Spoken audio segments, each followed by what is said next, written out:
ఒకటి ఈరోజు వైసీపీ చేసే ధర్నాలు ఎలా ఉందంటే జగన్మోహన్ రెడ్డి తుగ్లక్ పనులతో తానే స్వయంగా ఛార్జీలు పెంచి ప్రజలపైన దోయేసి ఈరోజు ఏమీ ఎరగని అమాయకుల్లాగా బయటకు వచ్చి జనాల్ని చంద్రబాబు నాయుడు వల్ల అని చెప్పి నమ్మించే కుట్రల బండతో ఉన్నాడు.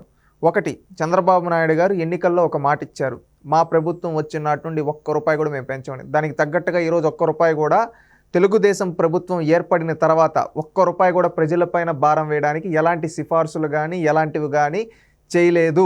గతంలో జగన్మోహన్ రెడ్డి తాను చేసిన తప్పుల్ని తాను చేసిన పాపాలు ఈరోజు రాష్ట్ర ప్రజల పాలిట రాష్ట్రానికి శాపాలుగా మారాయి.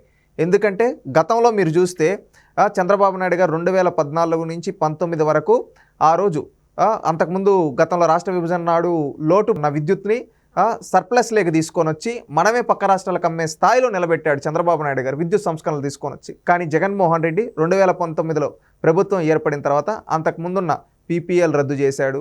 సోలార్ పవర్, విండ్ పవర్ వీటిని ఎంకరేజ్ చేయకుండా ఎక్కడెక్కడ తన కమిషన్ల కోసం ఎట్లా పడితే దోచుకు తిన్నాడు రాష్ట్రాన్ని.